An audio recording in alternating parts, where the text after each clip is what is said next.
Gloria a Dios. Dios les bendiga, hermanos. Estamos contentos, estamos bendecidos porque Dios sigue siendo bueno. Estamos por aquí, por un parque, y vamos a aprovechar a meditar en la palabra del Señor. No me cansaré de hablar de ti, no me cansaré.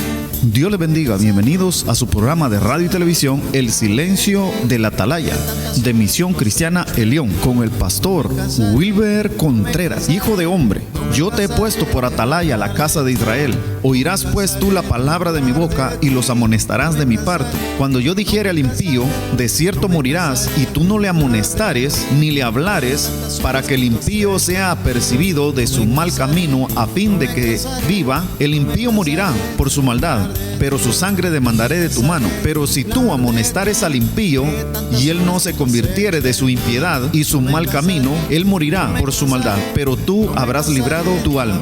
Es como un atalaya que la Biblia se refiere a cada uno de nosotros que predicamos y proclamamos la verdad de la palabra del Señor. Esta responsabilidad cae sobre nuestras vidas a la hora de nosotros exponer la palabra de Dios, porque a causa de la exposición de la palabra que cada uno de nosotros hagamos, las personas o el oyente podrá salvar su vida, y así también lo contrario, puede condenar su vida. Esa es la responsabilidad que Dios delega para cada uno de nosotros. Si el atalaya calla, el atalaya será culpable, pero si el atalaya habla, él habrá librado su alma. En la antigüedad, el atalaya era una persona que se delegaba sobre las murallas de la ciudad o en una torre alta, de la cual tenía una vista panorámica de todo el territorio que se le delegaba. El atalaya servía como un vigilante. Cualquier movimiento que él pudiera observar, no siendo esto normal, podría notificarlo rápidamente a los soldados encargados en aquel momento, o en caso de ser otro ejército que se aproximara al territorio, el atalaya sonaba la trompeta o el shofar con sonido de guerra. De esa manera se cerraban las puertas principales de la ciudad, los habitantes de la ciudad se escondían y los soldados se preparaban para la guerra y para resguardar la ciudad. Era tan importante ese trabajo en el tiempo antiguo que si por causa de que el atalaya no avisare del acercamiento del enemigo, podría ser culpado él y toda su familia. En este caso, él sería muerto con toda su familia, porque el cargo que se le delegaba era tan importante que dependía del aviso de él para que toda la ciudad prevaleciera. Si el atalaya se durmiere, si el atalaya no diere aviso en cualquier situación de peligro, el atalaya respondía con su vida y la vida de todos sus seres queridos. Primera de Corintios 9:16. Pues si anunciar el evangelio, no tengo por qué gloriarme, porque me es impuesta necesidad, y ay de mí si no anunciare el evangelio.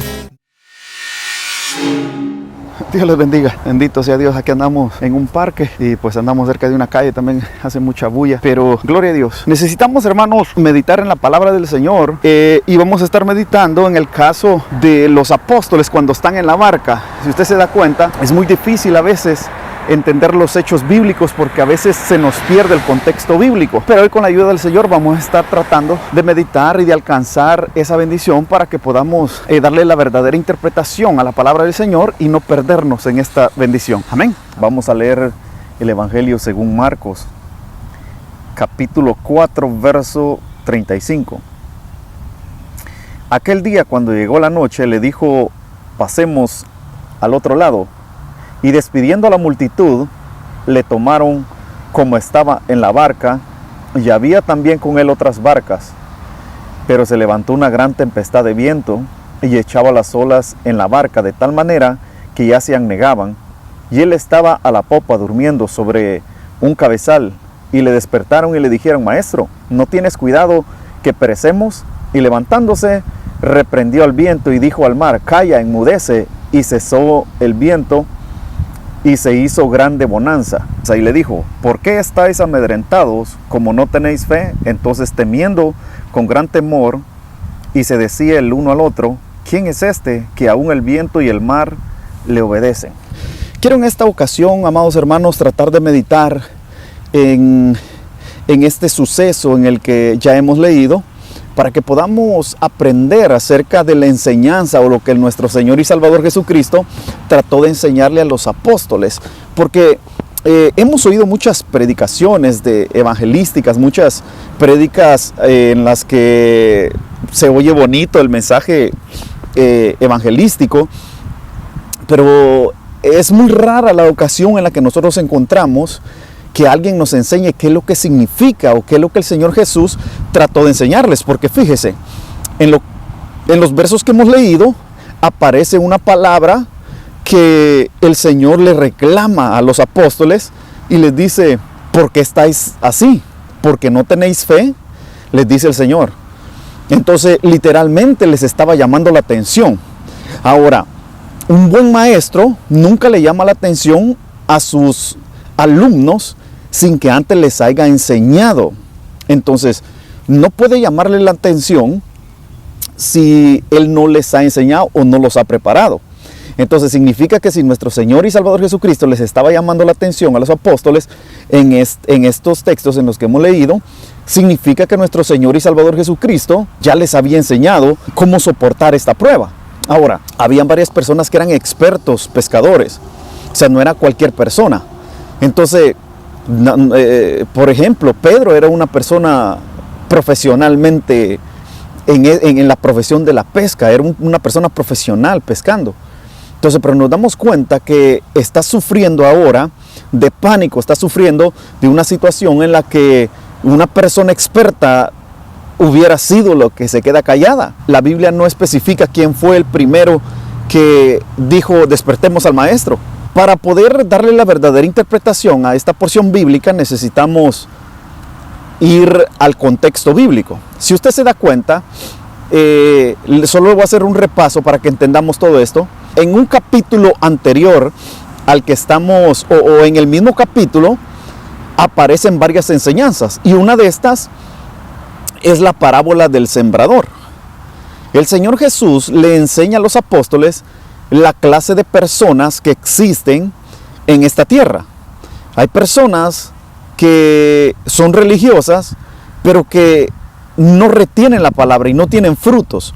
Entonces el Señor Jesús le pone varios panoramas a los discípulos y le especifica: a vosotros se les ha dado el privilegio de poder entender las parábolas, porque dice la Biblia que el Señor Jesús a la demás gente sí les hablaba por parábolas, pero a los apóstoles dice que los tomaba aparte y les enseñaba exactamente qué era lo que Él quería transmitir en esas parábolas, pero a la demás gente no se les había dado el privilegio de hacer esto. Entonces, nos damos cuenta que el Señor Jesús les habla y les enseña acerca de las personas que al escuchar la palabra de Dios muchas veces andan encendidos, andan gozosos, pero que cuando viene la prueba dice que esa palabra les es arrancado. Y esto va acerca de la enseñanza, la parábola del sembrador, de la semilla que cae junto al camino, que vienen las aves y se lo comen. El Señor Jesús literalmente dice que es Satanás el que viene a quitarle la palabra a las personas, y es la clase de personas que reciben la palabra y andan gozosos, pero el diablo se las arranca. O sea, literalmente llegan a la iglesia, reciben la palabra y a ratito se les olvida. O sea, hay que estarles repitiendo. Y yo no sé usted, pero yo me he dado cuenta de esa clase de personas que nunca aprenden, y uno siempre les tiene que estar repitiendo lo mismo y lo mismo. Ahora, no solamente eso, hay también personas que describe la parábola del sembrador, que cuando vienen los afanes de esta tierra, las riquezas, los engaños de las riquezas de este mundo, dice que ahogan la palabra también. Entonces, pero aparece una clase de personas que son los que son tierra fértil. A esta clase de personas el Señor Jesús las describe como esas personas que dan fruto, esas personas que no solamente escuchan la palabra, sino que la ponen por obra. Ahora, el Señor Jesús se encargó de enseñarle todo esto a los apóstoles. Se sentó con ellos, les explicó y agregó otras parábolas. Y todo conforme a la enseñanza o la parábola del sembrador, o sea, de la semilla. Les dice que el reino de los cielos es semejante a una semilla de mostaza, que es una de las más pequeñas, pero cuando se siembra, dice que viene a ser una de las hortalizas más grandes, en las cuales hasta las aves de los cielos hacen su nido. Escuchen lo que el Señor les está hablando. Les está enseñando que la palabra del Señor les permitirá crecer y dar frutos. Pero les está hablando de la persona que es tierra fértil. Entonces, y les sigue hablando acerca de la palabra, de la importancia de guardar la palabra del Señor. Ahora, no se queda ahí. El Señor les da otra enseñanza, hasta con ejemplos, otra clase de parábolas en las que está hablando acerca de la semilla, o sea, de la palabra del Señor. Y les dice que una luz no se enciende y se pone debajo de la cama o en el almud, sino que se pone en alto para que la gente lo mire y alumbre a la gente. Entonces, pero todas estas enseñanzas van conforme a la parábola del sembrador. O sea, el Señor solo está reforzando la enseñanza que ya les dio conforme a la parábola del sembrador. Entonces, los apóstoles entendieron todo esto. Ahora, si seguimos la secuencia del Evangelio según Marcos, nos damos cuenta que después de todas estas parábolas, aparentemente el Señor Jesús les da una prueba a ver si ellos habían guardado la palabra, si la habían recibido y la habían guardado en sus corazones, porque aparece que en la barca se van. Después de esta parábola dice la Biblia que se suben a la barca, se van y van a pasar al otro lado, en el cual es Gadara, o sea, el lugar de donde estaba el endemoniado gadareno. Pero antes de llegar ahí, a donde está el endemoniado gadareno, el Señor Jesús les permite que pasen una situación adversa. Y nos damos cuenta que era algo terrible. Dice la Biblia que los vientos eran tan fuertes que las olas estaban llenando la barca. O sea, la barca ya se estaba hundiendo. Pero aparece este cuadro bíblico en el que nuestro Señor y Salvador Jesucristo está dormido en la popa, dice la Biblia. Entonces, qué raro que el Señor Jesús se haya dormido. Entonces, es aquí donde nosotros tenemos que meditar y tratar de interpretar por qué el Señor Jesús se durmió. Claro, Él era 100% hombre, 100% Dios, y también se cansaba. Pero recuérdese que el Señor Jesús, con el contexto bíblico, les estaba enseñando acerca de guardar la palabra del Señor en sus corazones, que al momento de guardarla y no dejarla que nadie se la quite, ni el diablo, ni los afanes de la vida, ni las cosas de esta tierra, entonces ni la prueba, entonces iban a dar fruto. El problema que sucede es que a media tempestad, o sea, en esa situación adversa donde aquellos ya vieron que estaba seria la cosa, entonces viene y despiertan al Señor Jesús, y el Señor Jesús literalmente les llama la atención y les dice: ¿por qué estáis así? Porque no tenéis fe, les dice. Entonces el Señor Jesús calma la tempestad, los vientos tempestuosos, las olas, se calmó y se hizo gran bonanza. Entonces los apóstoles, dice la palabra del Señor, que tuvieron miedo. En otro evangelio dice que le adoraron en ese momento. Y decían: ¿quién es este hombre que hasta los vientos le obedecen? Entonces, es ahí donde nos damos cuenta que el Señor Jesús los estaba probando a ellos, si ellos habían guardado la palabra que Él les estaba predicando. El problema es que no pasaron el test, no pasaron, por así decirlo, la prueba, porque al final tenían miedo. Porque si usted se da cuenta, en la Reina Valera, aparece la palabra Señor, no ves que ya nos estamos ahogando. Pero en una versión más antigua, que es la Biblia textual, aparece que los apóstoles no le dicen que no estás viendo, Señor, que nos estamos ahogando, sino la palabra directa es: Señor, ¿no te importa que nos ahoguemos?, le dice. Señor, ¿no te importa que nos ahoguemos? O sea, estaban dudando de la misericordia de Dios, estaban dudando de que nuestro Señor y Salvador Jesucristo era el Mesías y que Él era Dios, que literalmente Él se los había enseñado, se los estaba enseñando. Entonces, aquellos tuvieron miedo y pensaron que el Señor Jesús los iba a dejar tirados a medio camino o a medio mar. Ellos pensaban que el Señor los iba a dejar que se ahogaran. Y sabemos que eso no iba a pasar así. Entonces, por eso es que el Señor Jesús les llama la atención, porque ya les había enseñado, ya les había dicho que tenían que guardar la palabra en medio de las pruebas. Pero ellos literalmente no lo pudieron hacer. porque es duro, ya se estaban ahogando. Recuérdese que esta gente era experta, pescadora, y no todos, pero habían 3, 4 que la Biblia aparece, que es Jacobo, Juan y, si no me equivoco, Andrés también, y el apóstol Pedro, que era literalmente el jefe de esas barcas de pescadores. Ahora, nosotros necesitamos agarrar el contexto bíblico, porque la prueba literalmente los apóstoles no la pasaron. Y si usted se da cuenta, es literalmente lo que el Señor Jesús les estaba enseñando anteriormente.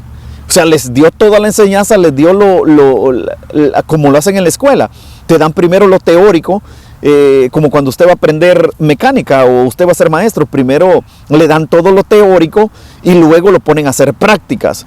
Entonces a los apóstoles les tocó practicar lo que ellos habían aprendido, pero lastimosamente no pudieron guardar la palabra en ese momento y les faltó la fe. Literalmente la prueba en esa situación arrancó la palabra, no pudieron aguantar. Ay, hermano, pero estos son los apóstoles. Sí, pero los apóstoles eran seres humanos y tenían errores, y a esto es lo que el Señor Jesús trataba de enseñarle a ellos, que no tuvieran esa clase de problemas, pero les costó entender. ¿Lo entendieron después? Sí, lo lograron entender.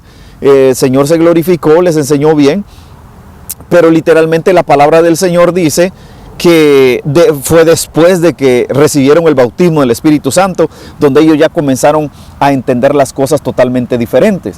Pero mientras anduvieron con el Señor Jesús les fue enseñando para que aprendieran cada día. Entonces la enseñanza aquí literalmente, cuando están en la barca, es la prueba de lo que el Señor Jesús les había enseñado, que guardaran la palabra, que no permitieran que la prueba le arrancara, que el diablo le arrancara. O sea, que no solamente le dijeran amén, Señor, yo creo en la palabra, y gritar, no, sino que en medio de la prueba es donde ellos tenían que pasar la prueba, la tenían que pasar, pero lastimosamente no lo hicieron. Y el Señor Jesús les reclama, les dice, ¿por qué estáis así? O sea, si tratamos de imitar el carácter, no creo que le hayan dicho, ¿por qué estás así? Despacito. No, yo me imagino que el Señor como maestro tenía el carácter para enseñar y les llamó la atención porque se olvidaron de las enseñanzas que el Señor Jesús les había dado. Recuérdense, y les vuelvo a repetir, un buen maestro no le va a llamar la atención a un alumno sin antes haberle enseñado. Nunca les va a reclamar nada sin antes haberles enseñado. Ellos ya creían en el Señor Jesús, pero les estaba costando creer en la magnitud de nuestro Señor y Salvador Jesucristo. Ahora, resulta que después de esta situación, dice la Biblia que llegaron a Gadara, llegaron donde está el endemoniado gadareno.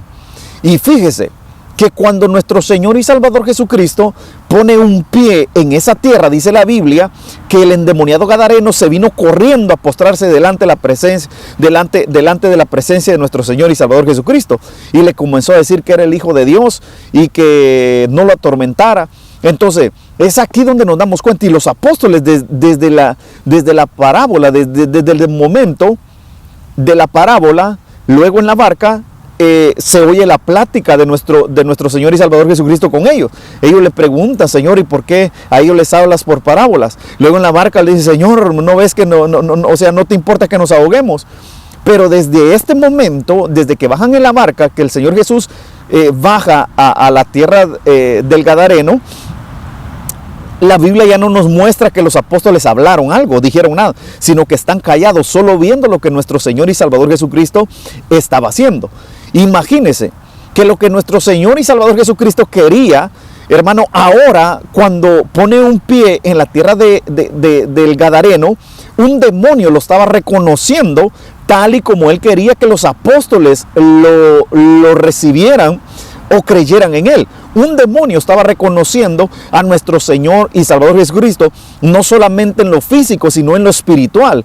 Que cuando nuestro Señor y Salvador Jesucristo llega, le dice que no lo atormente, que todavía no es tiempo. O sea, el demonio sabía verdaderamente quién era nuestro Señor y Salvador Jesucristo, pero al Señor Jesús no le importaba que los demonios lo reconocieran. Por eso los mandaba a callar y los echaba afuera, porque a él lo que le importaba era que sus discípulos o la gente que lo siguiera creyeran verdaderamente que él era el Mesías, el Hijo de Dios. pero no solamente así como un cuento, como una persona, como un profeta de la antigüedad, sino que el Señor Jesús quería que lo recibieran literalmente como lo estaba haciendo el endemoniado gadareno, que no solamente lo vio físicamente, sino que sintió la presencia de Dios, que él sentía ese tormento al ver la presencia de Dios y al ver lo físico.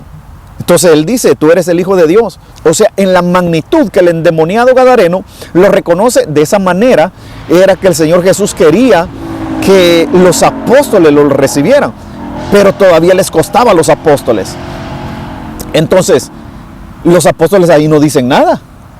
La palabra del Señor dice que el endemoniado gadareno lo echa fuera, saca a los demonios, les da permiso para que se metan entre los cerdos, y los cerdos se tiran al precipicio y pues mueren los cerdos.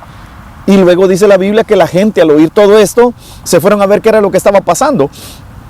Y el Señor Jesús quiso entrar a esa ciudad, pero la misma gente, asustada por todo aquello que habían visto, no le permitieron entrar. Entonces el Señor le encarga que a ciudad al endemoniado gadareno, porque el endemoniado gadareno quería seguir a nuestro Señor y Salvador Jesucristo, pero el Señor Jesús no lo permitió. El Señor Jesús le da chance y le dice, ¿sabes qué? Vete y cuenta las maravillas que Dios ha hecho contigo. Pero si usted se da cuenta, aquí ya no aparece la voz de los apóstoles. En el Evangelio según Marcos ya no aparece la descripción de que los apóstoles opinaron algo, dijeron algo. No dice la Biblia que hicieron algo, ni le preguntaron al Señor Jesús. Entonces el Señor Jesús como que está intensificando la enseñanza que les estaba dando. Ahora ya no era lo teórico, ahora les estaba enseñando literalmente lo práctico, quién verdaderamente era Él. Entonces, literalmente nuestro Señor y Salvador Jesucristo agarró a los apóstoles para enseñarles quién verdaderamente era Él. Pero les costó. Y yo sé que a muchos de nosotros aún estamos en ese proceso en el que nos cuesta entender la magnitud de ser cristianos, de ser hijos de Dios. Todavía nos cuesta a nosotros. Y tenemos nosotros que agarrarnos de aquí para que nosotros aprendamos a vivir y tener victoria como lo tuvieron los apóstoles, como se movían los apóstoles, como se movían los hijos de Dios. Pero necesitamos entender y conocer más a nuestro Señor y Salvador Jesucristo. Ahora, necesitamos nosotros ver el contexto bíblico. Y usted se da cuenta, hoy lo hemos entendido un poco mejor. Yo no sé si usted lo entendió, pero esto es lo que el contexto bíblico nos está enseñando. Que el Señor Jesús les enseñó y les dijo que las pruebas, una persona que tiene el corazón de piedra, las pruebas, los afanes de esta tierra, y hay gente que está en la iglesia, pero que reciben la palabra, se gozan, pero al ratito cuando viene la prueba, tiran la toalla. Cuando viene la situación adversa, tiran la toalla. ¿Por qué? Porque en su corazón todavía la palabra no está dando frutos. Porque lo importante aquí es que nosotros creamos verdaderamente en nuestro Dios. Pruebas siempre vamos a tener, pero en medio de todas esas pruebas Dios ha prometido estar con nosotros. Y tenemos, hermano, un montón de libros en la Biblia en los que el Señor nos promete sacarnos de esa prueba, nos promete estar con nosotros, nos promete bendecirnos. Pero nosotros muchas veces dudamos, y eso es lo que el Señor Jesús está enseñándole a los apóstoles, que ellos dudaron. Y Él les había enseñado antes que pasara esto, Él les había enseñado que no dudaran, que se mantuvieran firmes. Así que espero que esto le sirva a usted, espero que esto le ayude a usted a mantenerse firme. No, hermano, en la iglesia todos nos gozamos, todos danzamos. El problema es cuando viene la enfermedad, cuando viene el problema, cuando viene la dificultad. Es ahí donde usted tiene que recordar la palabra de Dios y no estar diciéndole, Señor, ¿te has olvidado de mí? Señor, ¿y por qué permites esto? Y Señor, ¿y por qué esto? ¿Y por qué aquello? ¿Y por qué aquí? ¿Por qué allá? No, usted ahí en la prueba es donde tiene que aprender a mantenerse firme y no dudar en lo que Dios puede hacer en su vida. Así que yo le invito a que sigamos creyendo. Yo no sé qué es lo que usted está pasando. Yo no sé qué es lo que usted pueda pasar en el futuro. O pueda que alguna enfermedad haya caído en usted. Quiero decirle que tenemos a un Dios de poder. Tenemos a un Cristo de la gloria, hermano, que aún los vientos le obedecen. Creámoslo en esa magnitud y vamos a creer que cualquier enfermedad el Señor Jesús la puede sanar, la puede destruir y puede sanar tu cuerpo, pero no podemos dudar nosotros en la grandeza, en la magnitud del poderío de nuestro Señor y Salvador Jesucristo. Dios mismo, imagínense, Dios mismo anduvo caminando en esta tierra. Los apóstoles, hermano, yo me pongo a pensar y trato de meditar para llegar un poquito más,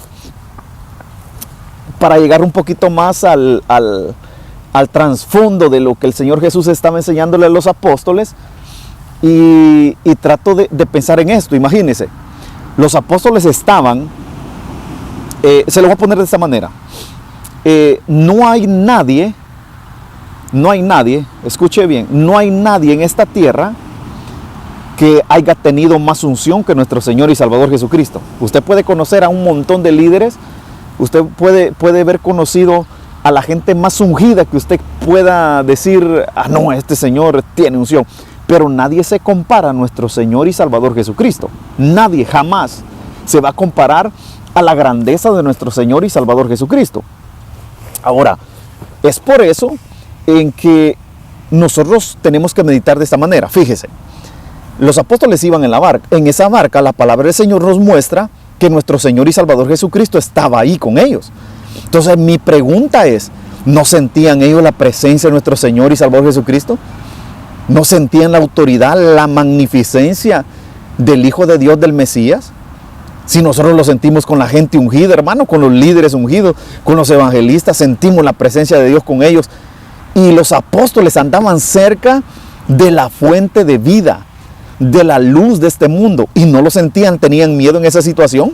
Yo no sé si a usted le ha pasado, cuando escuchamos un mensaje evangelístico, no hombre, agarramos fuerza y nos sentimos bendecidos, decimos, no, Dios está conmigo, yo voy a seguir avanzando, hermano, porque sentimos la presencia de Dios, porque nos dieron una palabra. Pero andando con nuestro Señor y Salvador Jesucristo, hermanos, los apóstoles no sentían eso, no podían apercibir la presencia de Dios. Tan duro estaba su corazón en ese momento que ellos no podían sentir esta bendición. El endemoniado gadareno, el Señor puso un pie en la tierra y el endemoniado gadareno rápido sintió todo aquello. Los demonios sí lo sentían, pero los apóstoles no. Ellos pensaron que se iban a ahogar. Hermano, yo creo que ya después del bautismo del Espíritu Santo, yo creo que los apóstoles se han de haber puesto a pensar en esto y haber decidido, qué aguados fuimos. Si andábamos con el Rey de Gloria, el que está sentado hoy a la diestra del Padre, lo anduvimos cerquita nosotros y nosotros todavía tuvimos miedo. ¿No cree que Pedro, hermano, se sentía mal al ver negado al Maestro después de tener el bautismo del Espíritu Santo, de haber meditado en todo aquello? Pero la Biblia nos especifica que todavía no se les había revelado la palabra del Señor. Todavía tenían duro su corazón. Pero ya que nuestro Señor y Salvador Jesucristo resucitó, ya dice la Biblia que se les reveló todo aquello. Entonces imagínese. Ahora, yo no sé cómo está usted, yo no sé si ya la palabra se le reveló a usted, pero tenemos que hacer lo posible para poder, amados hermanos, crecer y poder entender a nuestro Señor y Salvador Jesucristo como Él quiere que nosotros entendamos. O sea, nosotros no hermano, estamos en la iglesia católica. Nosotros no tenemos a un Dios, hermano, hecho por mano de hombre, ni de yeso, y así pintadito y en una cruz ahí dobladito. No, ese no es nuestro Dios. Nuestro Dios, hermano, es un Dios poderoso, un Dios grande, un Dios fuerte, un Dios maravilloso, que, hermano, los vientos le obedecieron. Abrió el mar. O sea, hermano, no es cualquier cosa. Nuestro Señor y Salvador Jesucristo no es cualquier cosita, hermano. No es un cuento de viejas, no es una parábola. Nuestro Señor y Salvador Jesucristo es real. Es un Dios poderoso, hermano, y necesitamos nosotros entender, hermano, que no estamos adorando a cualquier muñeco, sino que estamos adorando a un Dios fuerte, un Dios maravilloso. Entonces, esta es la enseñanza que nuestro Señor y Salvador Jesucristo les estaba dando a los apóstoles, que creyeran en Él. Pero lastimosamente, hermano, les costó a ellos. Y yo no sé si a usted le está costando creer en la magnitud de nuestro Dios, en la grandeza de nuestro Dios. Pero hoy es el día donde comencemos, que cuando estemos en esa prueba, hermano, no se olvide de Dios ni en lo que Dios le ha dicho. Todos tenemos una palabra de parte de Dios siempre que entramos en una prueba. Todos tenemos una palabra de parte de Dios. Y gracias a la misericordia de Dios, seguimos avanzando. Pero necesitamos aprender, hermano, lo de la parábola. No soltar la palabra y mantenerla en nuestro corazón cuando venga la prueba. Porque después de la prueba, hermano, usted se va a dar cuenta que usted va a dar frutos. Usted va a ser una persona totalmente diferente. Usted va a ser una persona totalmente diferente. Imagínese, hoy nosotros actuamos totalmente diferente. Pero si los apóstoles hubieran creído en nuestro Señor y Salvador Jesucristo y en la magnitud de su poder, de su grandeza, hermano, hasta ellos se le hubieran tirado al endemoniado gadareno. Pero no lo hacían. ¿Por qué? Porque todavía no entendían nada de aquello que estaba sucediendo. Pero la paciencia de nuestro Señor Jesucristo, hermano, es grande. Así que yo le invito a que mediten esto y que, hermano, sigamos avanzando, que Dios nos va a dar victoria. Lo que necesitamos nosotros es aprender el propósito por el cual las enseñanzas de nuestro Señor y Salvador Jesucristo han sido dejadas en la palabra del Señor. Así que espero usted me haya entendido a mí, espero haberme explicado bien. Y si no, pues, ahí me perdona. Ahí sigamos orando al Señor para que me pueda dar mejor expresiones para poder explicar lo que trato de transmitirle a usted. Porque no crea, estas enseñanzas, hermano, nos han costado entenderlas. Y muchas veces es por la clase de traducciones bíblicas que tenemos. Pero indagando, hermano, estudiando más a profundidad los textos más antiguos que tenemos, pues se nos está haciendo un poquito más fácil entender el carácter de nuestro Señor y Salvador Jesucristo. Así que sigamos avanzando, Dios le bendiga y sigamos avanzando, que estamos en victoria. Jesucristo está con nosotros y Él nunca nos ha dejado ni piensa dejarnos. Él nos ha dicho que Él va a estar con nosotros todos los días hasta el fin del mundo. Así que de aquí que se termine el mundo, hermano, hace falta un montón. Así que usted no está solo, Jesucristo está con usted y Él quiere bendecirlo. Y sigamos avanzando porque Él es bueno. Amén. Dios les bendiga. No me cansaré de